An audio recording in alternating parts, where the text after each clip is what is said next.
जी, स्वागत है आपका। तो आइए शुरू करते हैं।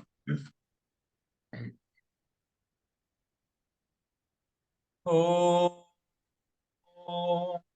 शन्नो मित्रः शं वरुणः शन्नो भवत्वर्यमा शन्न इन्द्रो बृहस्पतिः शन्नो विष्णुरुक्रमः।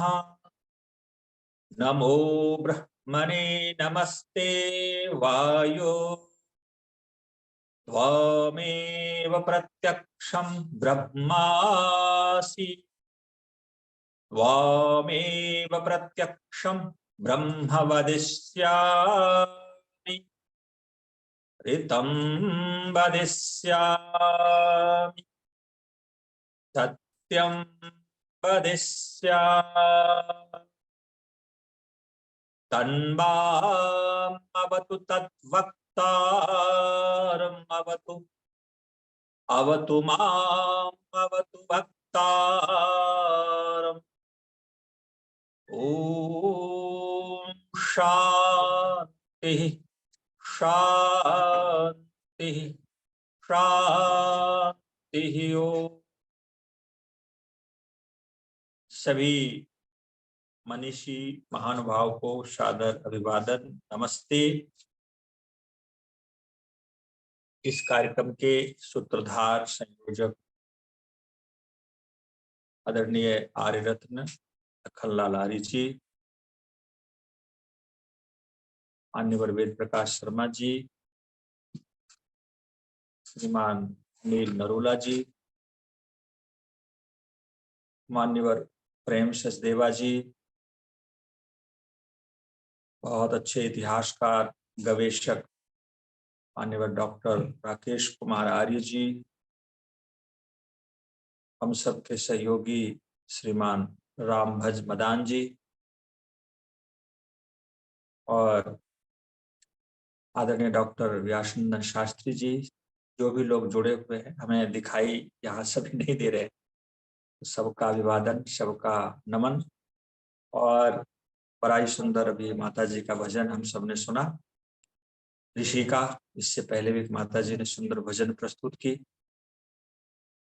तो आइए, जैसा कि आप सब पिछले कई दिनों से सांख्य योग पर आधारित तत्व ज्ञान की चर्चा सुन रहे हैं, और उसमें सत्यार्थ प्रकाश अन्य अन्य ग्रंथों का भी उद्धरण और बातें आ जाती है। विशेष करके हमें यथार्थ बोध हो जाना चाहिए एन केन प्रकारे। जो हम भ्रमित हैं, जो हम अभी दिग्भ्रम के जैसी स्थिति बनी हुई, तो दिग्भ्रम का दिशा भ्रम के रूप में हम अपने को स्त्री पुरुष और पद से शिक्षक, कोई प्रोफेसर, कोई डॉक्टर आदि आदि पद से भी अपने को हम अपना पहचान करते हैं। तो ये सब एक तत्व ज्ञान की दृष्टि से एक भ्रमित एक एक हम ये कह सकते हैं कि विपरीत ज्ञान है, और इसी को हमें हटाना है, तभी हम आत्मस्वरूप में जा सकते हैं। हमारे मानव जीवन का लक्ष्य ही है कि अपने स्वरूप में आ जाना, यथार्थ स्वरूप का पहचान करना कि मैं कौन हूँ, मेरा स्वरूप क्या है।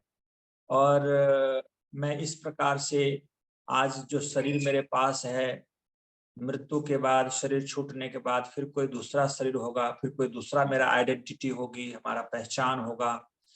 तो वो शरीर से, उस पद से, उस घराने से हमारा फिर ये 100 वर्ष के अंतराल में ये चेंज होता रहेगा। तो ये जो आइडेंटिटी है ये फिक्स नहीं है, ये काल्पनिक है। तो इसको जानने के लिए क्या करें? तो योग दर्शन में महर्षि पतंजलि ने स्पष्ट वर्णन किया कि 2 प्रकार के योगी होते हैं, एक भव प्रत्यय होते हैं और एक उपाय प्रत्यय होते हैं। अब मैं सबको योगी इसलिए कहना चाहूंगा क्योंकि मानव जीवन मिला ही है योग को प्राप्त करने के लिए। योग या तो आप वैषयिक योग में हैं या परमार्थिक योग में हैं, ये आपके ऊपर निर्णय है कि हम किस योग को करें। तो संसारिक योग में तो सभी लोग लगे हुए हैं, लेकिन जो परमार्थिक, आध्यात्मिक, तात्विक योग है उसको भी हमें साथ साथ करना चाहिए। तो महर्षि पतंजलि ने कहा कि एक भव प्रत्यय योगी होते हैं। तो भव प्रत्यय योगी का अभिप्राय क्या हुआ कि भव इति संसारः, संसार को देख करके, संसार को देख करके जो बोध हो जाए, प्रत्यज्ञान हो जाए, उसको भव प्रत्यय योगी कहते हैं। अब जैसे आग में किसी के हाथ को जलते हुए हमने देखा, तो हमें प्रतीत हो गया कि आग में हाथ डालने से जलता है। अब एक व्यक्ति ये कहे कि नहीं नहीं जी, ये जलन कैसी होती है, जरा मैं आग्नि में हाथ डाल के देखूं, तो पता चलेगा वो जलन का स्थिति क्या होगी, कितनी पीड़ा होती है। तो लगभग 99.9% परसेंटेज लोग जो भी हैं वो इस आग में हाथ डाल करके देखना चाहता है। हम सब उसी पंक्ति में हैं, हम भी अग्नि में हाथ डाल के देख रहे हैं कि जलता है कि नहीं, वो जलन कैसा होता है। तो बस डॉट डॉट 1% ऐसा कह लें लोग होते हैं जो संसार को अंगारे पर जलता हुआ देखकर, बेचैन होता हुआ देखकर उनको बोध हो जाता है, और बोध होते ही वो संसार से विरक्त होकर के आत्मस्थ भाव में आना चाहता है और आ भी जाता है। बस देखा, अरे ये व्यक्ति छटपटा रहा है, जल रहा है, कितने बेचैन है, कितने मारे मारे फिर रहे हैं, बस उसको संसार का बोध हो जाता। उस पंक्ति में महर्षि दयानंद सरस्वती, और भी पीछे के ऋषि को हम ले सकते हैं, जैगी शब्य है, जैसे पतंजलि, कपिल, कनाद आदि, दत्तात्रेय, अनेक ऋषि हुए जो इस प्रकार के अपने जीवन को उदात्त स्तर पर ले गए। तो भव प्रत्यय का मतलब होता है संसार के उथल पुथल को देख करके, मृत्यु को देख करके, आनी जानी को देख करके, रोग व्याधि को देख करके, बुढ़ापा को देख करके व्यक्ति को वैराग्य होता है। और वैराग्य का मतलब यहाँ पर बार बार मैं ये निवेदन करूंगा कि विवेक होता है, विवेक से ही वैराग्य होता है।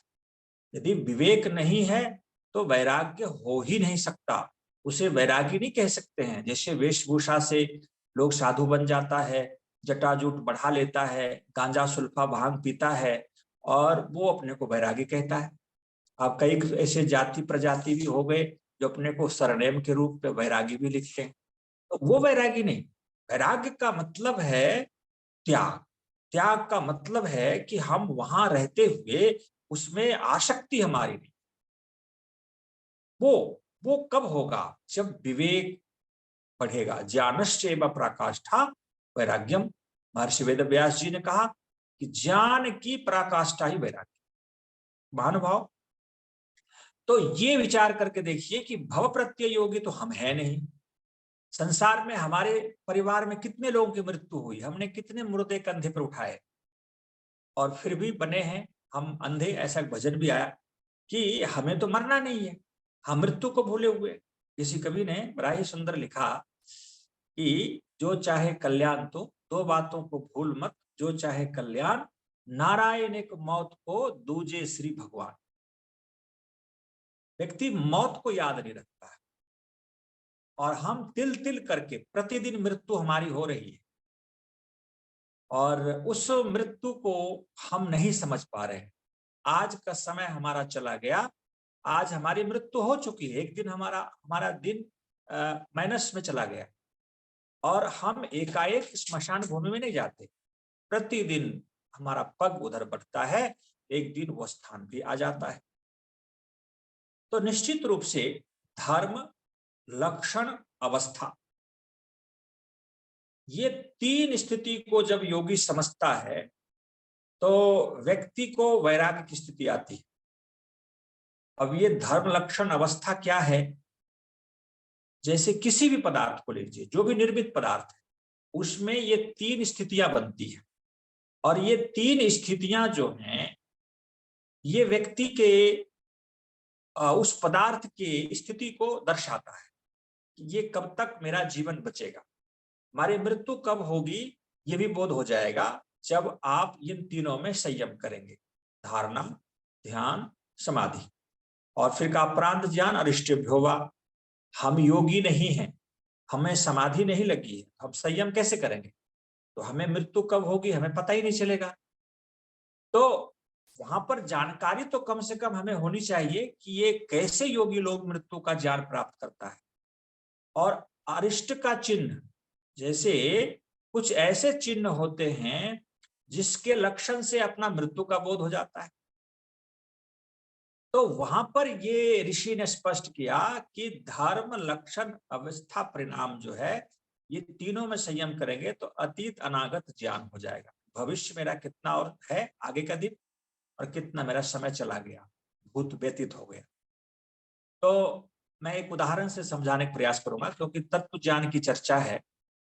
जैसे मिट्टी है, मिट्टी का लोथरा आप देखे होंगे कि जैसे मिट्टी को हमने पानी डाल करके एक गेंद बना ली, अब वो मिट्टी धर्म है, उसको अब हम चाक पे रख करके घड़ा बना लेते हैं, चाक दंड से घुमा करके घड़ा बनाते हैं। अब वो मिट्टी जो है घड़ा में परिणत हो गया, तो अब वो घट धर्म में आ गया, घट धर्म। तो घट धर्म, अब वो मिट्टी नहीं रहा, धर्म परिवर्तन हो गया। तो धर्म जैसे ही परिवर्तन हुआ तो उसका लक्षण भी परिवर्तन हो गया, क्योंकि अब वो लक्षण में, वो वर्तमान में घट धर्म वाला है, वर्तमान लक्षण में वो घड़ा है। अब उसमें प्रत्येक दिन उसके कण में ह्रास भी होता है। अब ये अवस्था, अभी अवस्था है कि अभी अभी घड़ा बना है, तो वो अवस्था अभी निर्मित, और वो कहेंगे निर्माण की अवस्था है, निर्माण हो चुका। निर्माण के बाद प्रत्येक दिन उसके कण में विघटन होगा, तो वो अवस्था जो धीरे धीरे घड़ा टूटने की स्थिति में आती है, पुराना होता चला जाता है। हम बुढ़ापा एक दिन में थोड़े हमें प्राप्त होती है, बुढ़ापा हम बूढ़े बनते हैं एक दिन में नहीं बनते हैं। हमें तो प्रत्येक पल हमारे शरीर में क्रियाएं हो रही है, सेल्स का बनना बिगड़ना, तो वो जो प्रतिपल हो रहा है वो अवस्था है।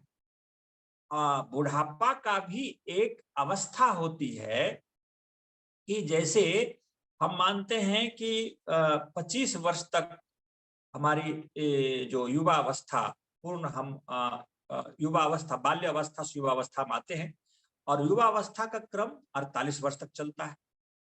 25 से आरंभ होकर के 48 वर्ष की जो अवधि होगी वो अवस्था में काउंट होगा कि ये हमारी एक अवस्था, युवा अवस्था है। और 48 वर्ष के बाद फिर वो 70-75 वर्ष प्रौढ़ावस्था रहेगा, वहां के बाद फिर जरावस्था, वृद्धावस्था, ये चलता रहेगा। तो ये जो समय अंतराल है इसको अवस्था कहते हैं। और जो स्थिति पर हम खड़े हैं, जहां पर हम हैं, वो लक्षण है। और जो हमारा स्वरूप में बदलाव आया है वो धर्म है। इन तीनों में जब योगी संयम करेगा, चाहे वो घर हो, गाड़ी हो, पहाड़ हो, जंगम हो, जड़ हो, कोई भी पदार्थ हो, उसके भूत और भविष्य का पता चल जाता है कि कितना बीत गया, कितना बाकी है, कितने दिन के बाद ये समाप्त हो जाएगा। लेकिन अरिष्टेभ्योवा, फिर कहा कि अरिष्ट का भी ज्ञान, अरिष्ट जो है 3 भागों में ऋषियों ने बांटा, महर्षि वेद व्यास जी ने, वो बांटे हैं आध्यात्मिक, आधिदैविक और आधि भौतिक। अब ये अरिष्ट मृत्यु का चिन्ह क्या है?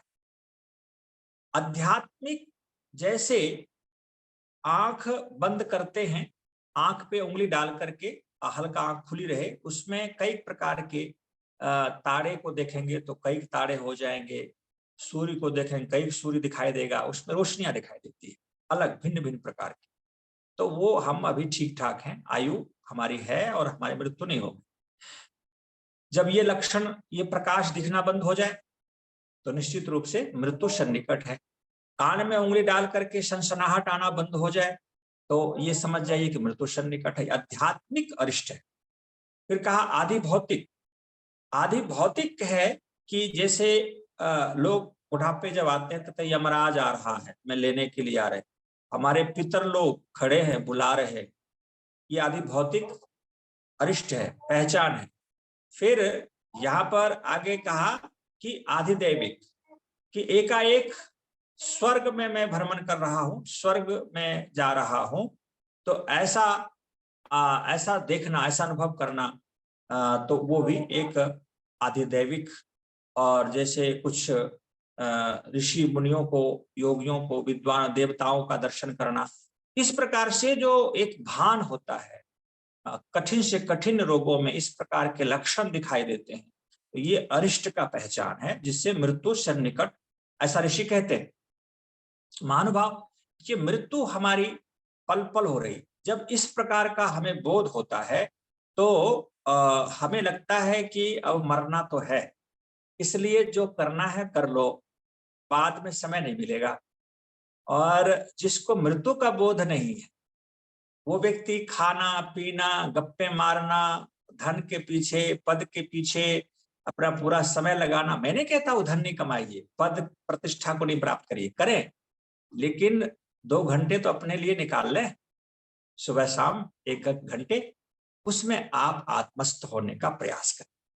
तो निश्चित रूप से ये विचार करके देखना है कि हमें भवप्रत्यय योगी नहीं है, तो मृत्यु आदि को याद रख करके, भगवान को याद रख करके, ईश्वर को याद रख करके, हमें अपने मृत्यु को सम्मुख रखते हुए परमात्मा की भक्ति साधना करनी चाहिए। ये एक बहुत बड़ा है, जिसमें हम उपाय प्रत्यय योगी के पक्ष में या पंक्ति में आ सकते हैं। उपाय प्रत्यय योगी के बारे में महर्षि पतंजलि जी ने कहा, श्रद्धा वीर्य स्मृति समाधि प्रज्ञा पूर्वक इतरेशा, कि जो व्यक्ति को वैराग्य नहीं होता संसार की घटनाओं से, मृत्यु से, दुख से, व्याधि से, मृत्यु का भी बोध नहीं रहता, तो भाई कुछ तो करो। श्रद्धा, श्रद्धा, अब श्रद्धा कहाँ रखें? परमात्मा में। परमात्मा को प्राप्त करने के लिए जो वेद, दर्शन, उपनिषद, अध्यात्म चर्चा,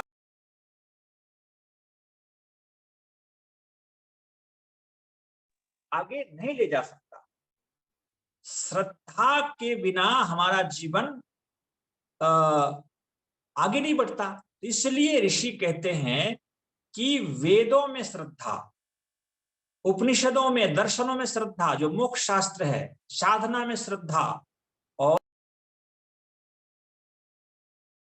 श्रद्धा रखनी चाहिए, तभी हमारा जीवन आगे बढ़ेगा।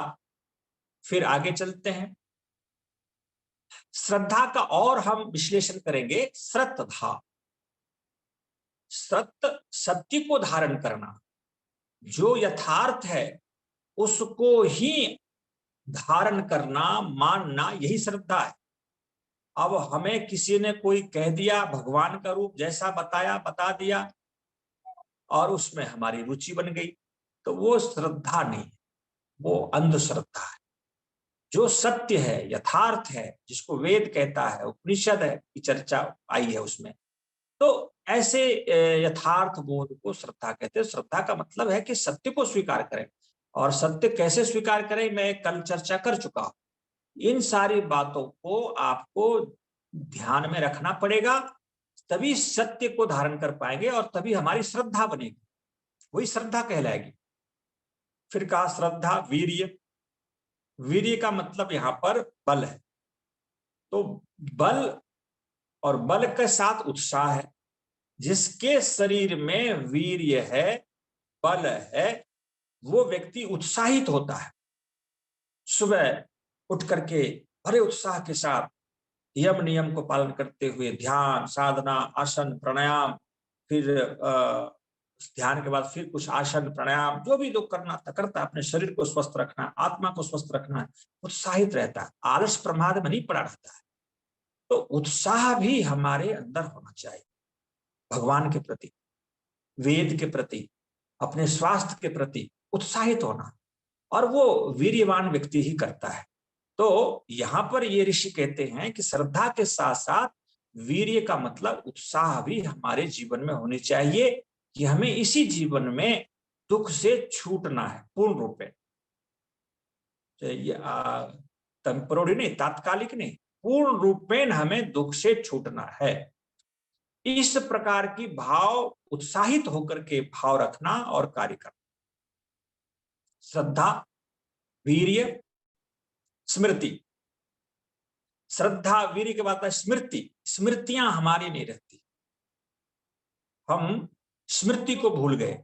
जो कुछ भी हमने मन में सोचा, जब हम सत्संग सुनते हैं, स्वाध्याय करते हैं, तो हमें मन में लगता है अरे साधना करनी चाहिए, ध्यान, साधना, यम नियम का पालन, वेद का स्वाध्याय, यज्ञ, दान, तप, ये सब करना चाहिए।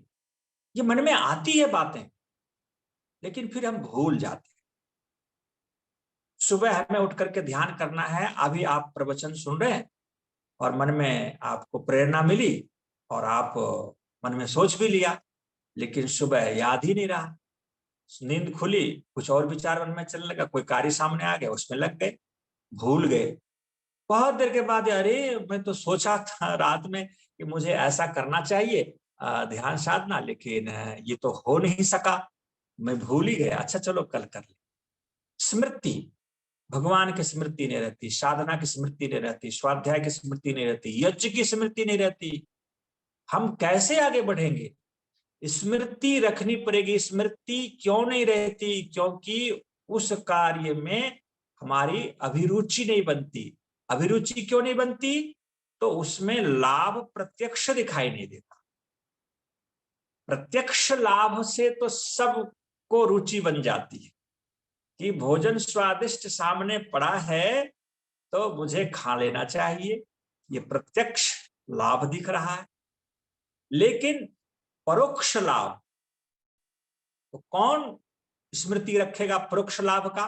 तो परोक्ष प्रिय देवाः, तो परोक्ष जो प्रिय होते वो देवता लोग होते हैं कि मुझे इस जीवन में जो करना था, क्या अगले जीवन का सुधार करना है, अगले अच्छे कुल में, अच्छे पृथ्वी पर, जहां पर ऋषि मुनियों के परिवार में हमें जन्म लेना है, मोक्ष के लिए आगे जाना है, ऐसी भावनाएं जो देव पुरुष होते उन्हीं की बनती है।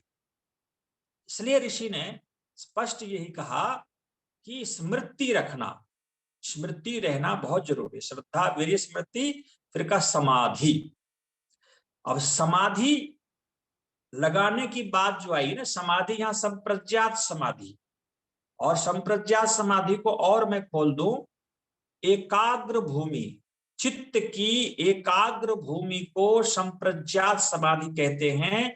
और एकाग्र और निरुद्ध चित्त की जो दो भूमियां हैं, वो ऋषि ने, वेदव्यास जी ने उसे योग भूमि कहा, चित्त की योग भूमि। अभी जो यहाँ सत्संग में लोग उपस्थित हैं, हम सब विक्षिप्त चित्त वाले लोग। विक्षिप्त, विक्षिप्त का मतलब लोक में तो पागलपन होता है, ये देखो विक्षिप्त हो गया।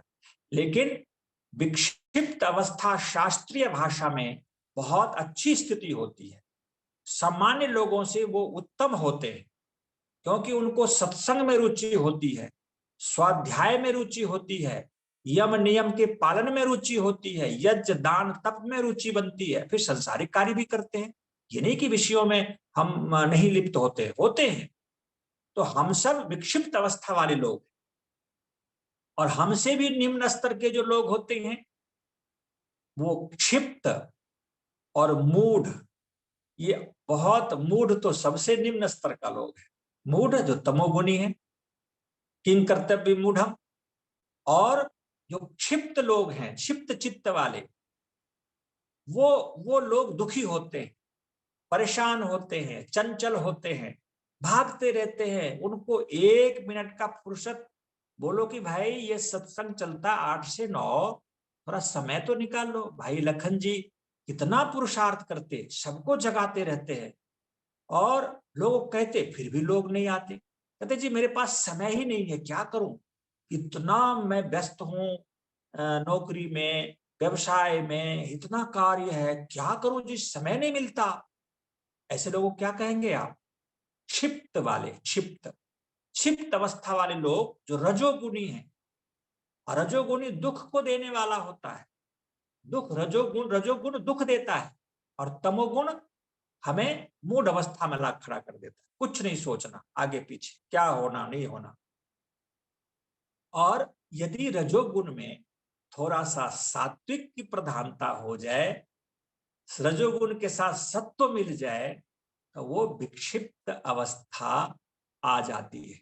और हम सब जो इस कार्यक्रम में प्रतिदिन उपस्थित होते हैं, अपना अमूल्य समय निकालते हैं, तो ये समझ लीजिए कि हमारी विक्षिप्त अवस्था है।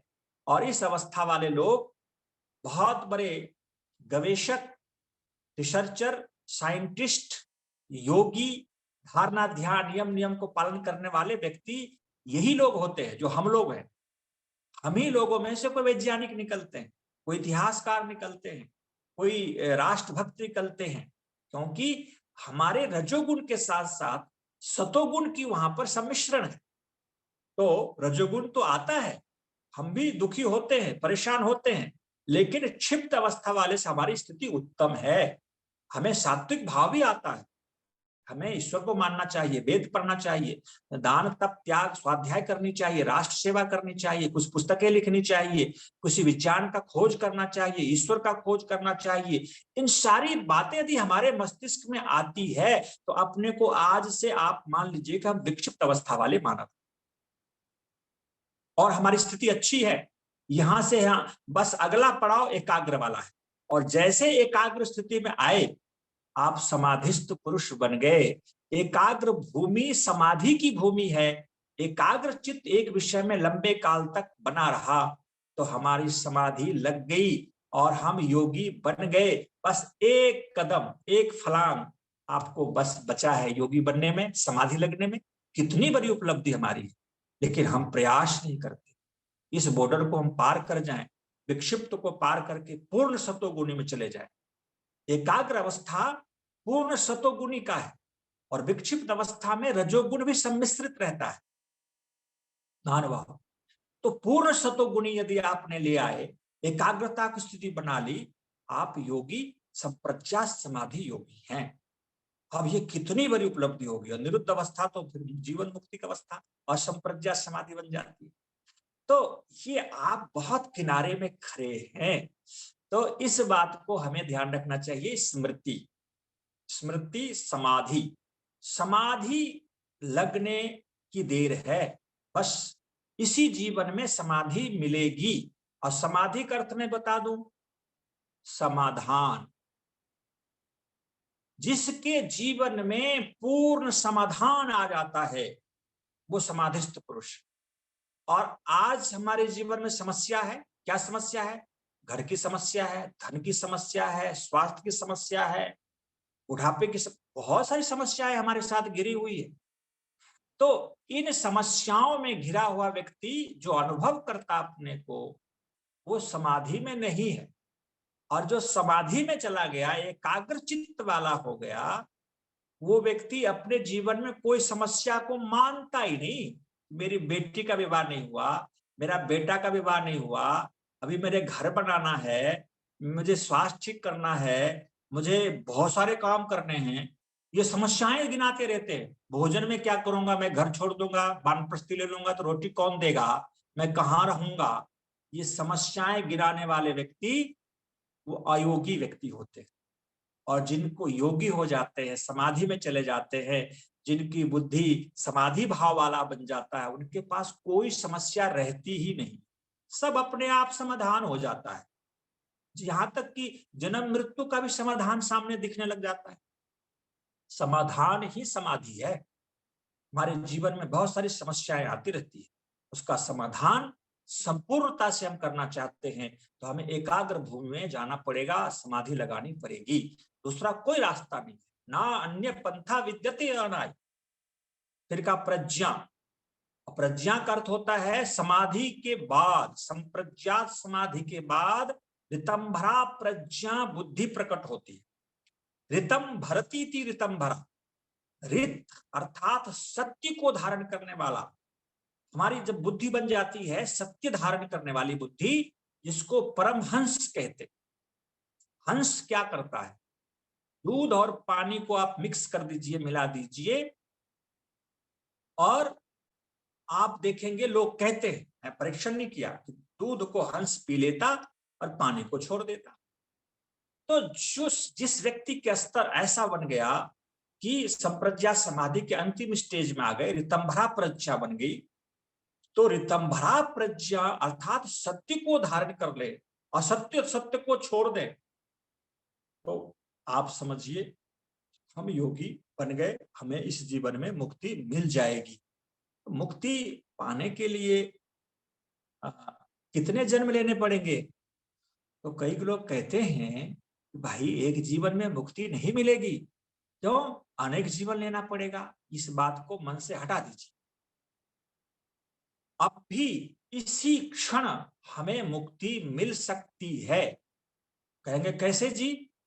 तो अब जिस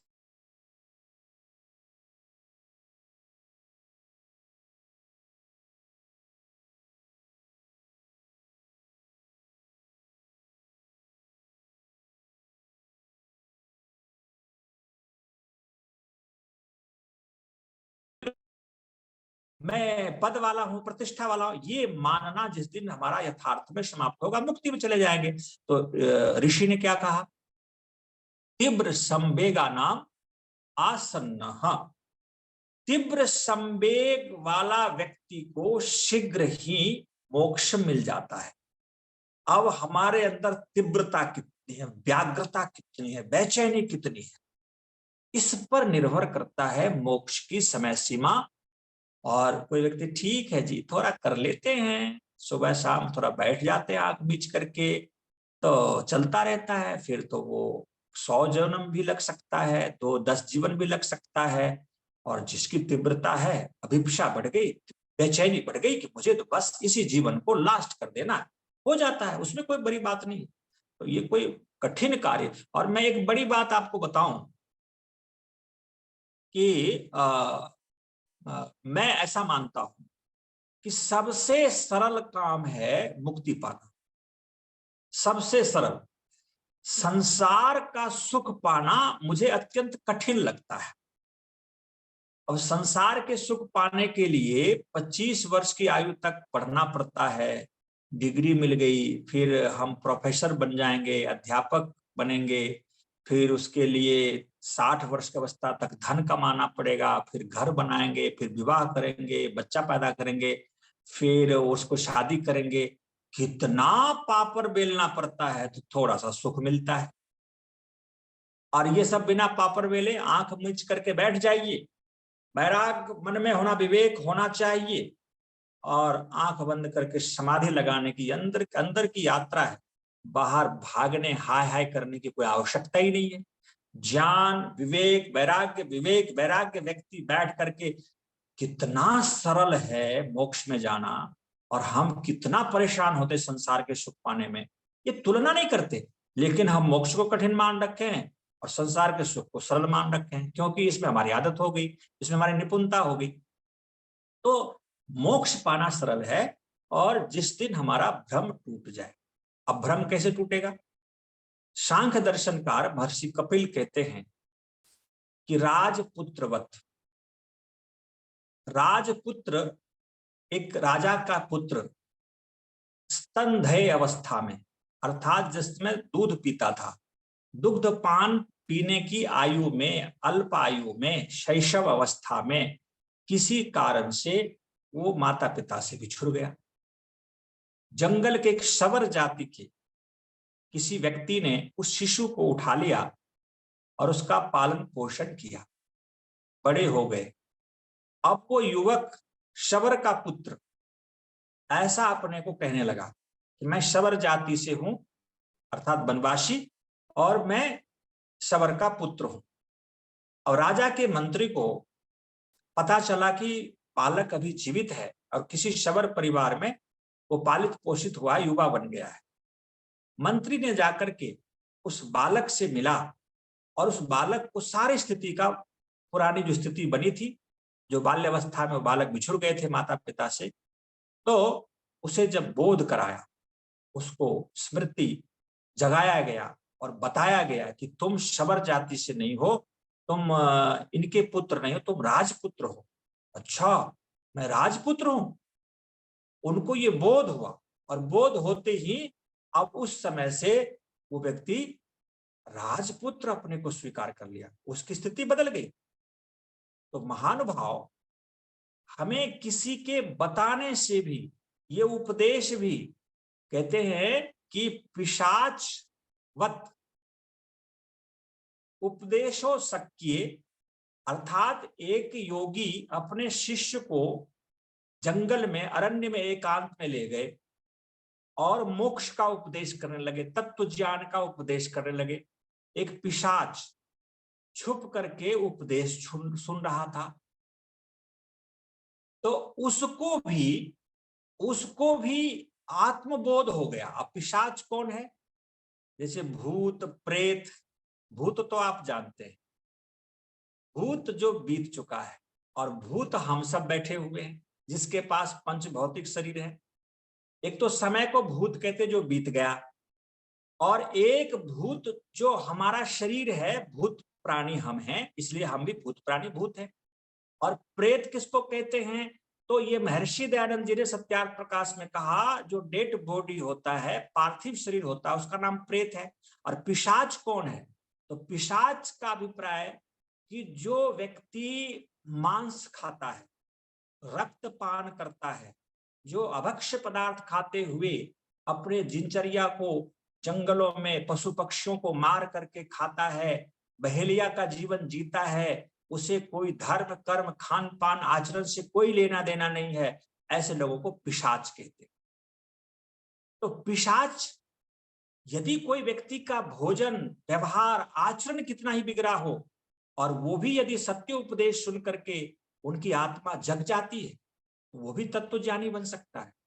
तो ये ना कहा जाए कि कौन किस अवस्था में किसकी आत्मा जग जाए और वो कौन तत्वदर्शी हो जाए, योगी बन जाए, ये कहना मुश्किल है। तो निश्चित रूप से का पिशाचवत, कि वो पिशाच का भी जीवन बदल गया। इसलिए कहा ऋषि ने कि स्वाध्याय मा प्रमदः। अब ये जो आप सत्संग सुन रहे हैं, ये भी स्वाध्याय है। स्वाध्याय में प्रमाद ना करें। पता नहीं कौन सी बातें आपकी आत्मा में बैठ जाए, किनसे किनके द्वारा, और आपकी आत्मा जग जाए और आप तत्वदर्शी बन जाएं, तत्वज्ञानी बन जाएं, मोक्ष की स्थिति माने लग जाए, समाज सुधारक बन जाए, महान पुरुष बन जाए। ये हमारे में संभव है।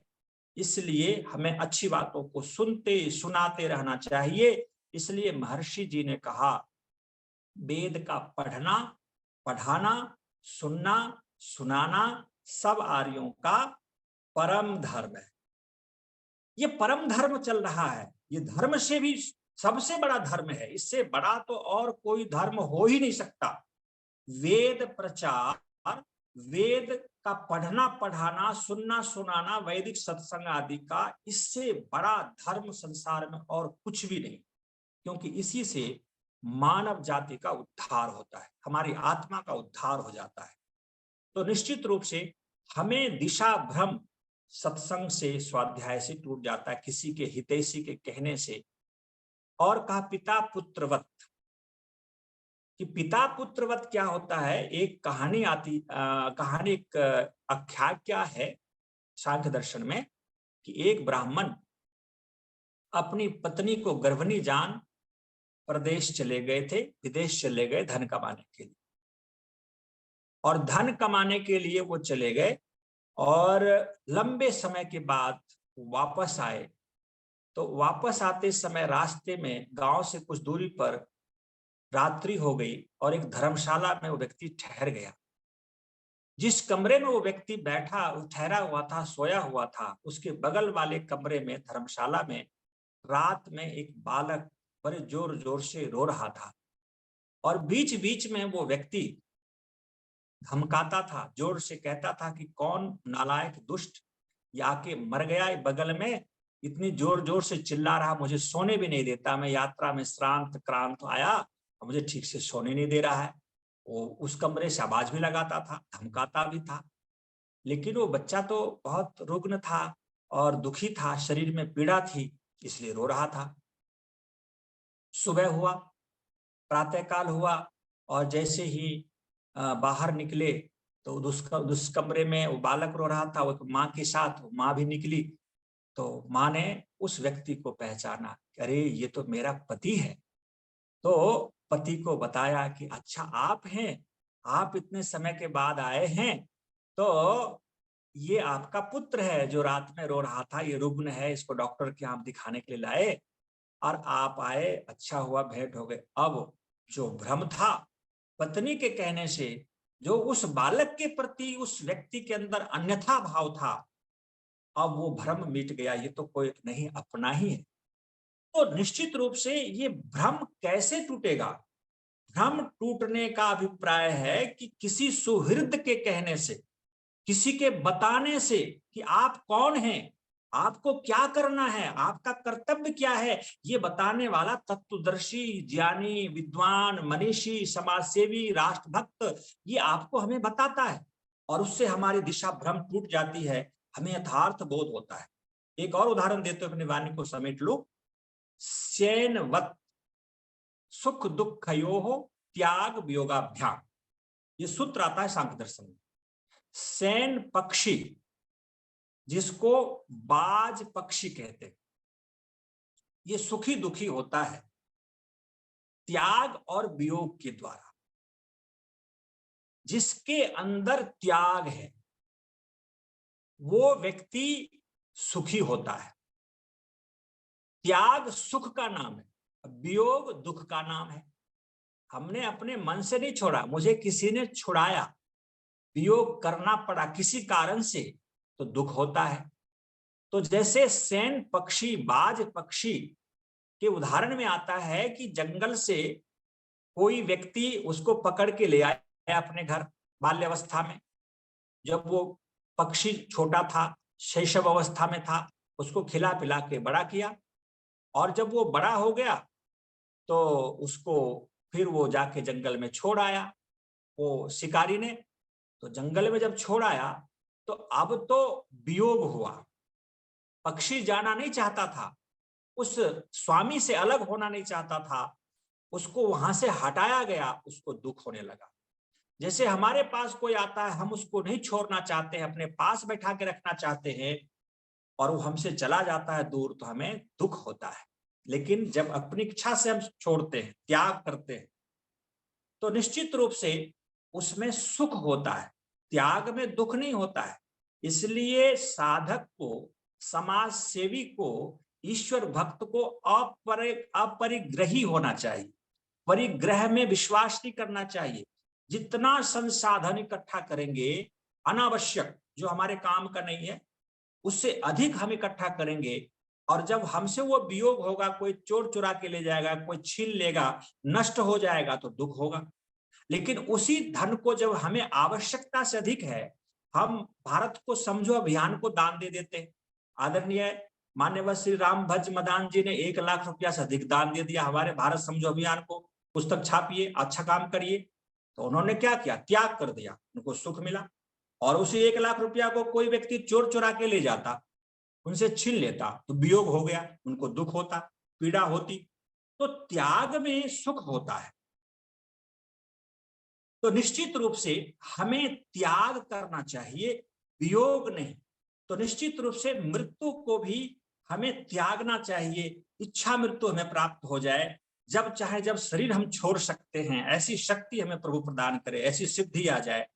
लेकिन हम उस सिद्धि को ना जानकर और हम वियोग में पड़े रहते हैं, हम शरीर को छोड़ना नहीं चाहते, हमें मृत्यु, रोग, व्याधि, बुढ़ापा हमें जबरन छुड़ा देता है, तो वहां पर दुख होता है। धन, परिवार को जब हम छोड़ना नहीं चाहते, लेकिन मृत्यु और समय हमें काल छुड़ा देता है, तो हमें दुख होता है।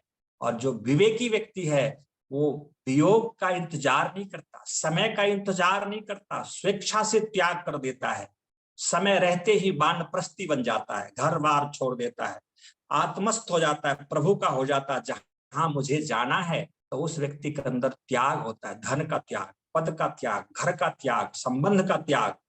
तो निश्चित रूप से हमें अपरिग्रह भाव में, त्याग भाव में जीना चाहिए, जिससे हमें सुख मिले नहीं त्याग करेंगे तो वियोग तो समय, परिस्थिति, परमात्मा की व्यवस्था हमें करा ही देगा, तो हमें दुख भोगना ही पड़ेगा। हमें दुखी नहीं होना है, सुखी होना है।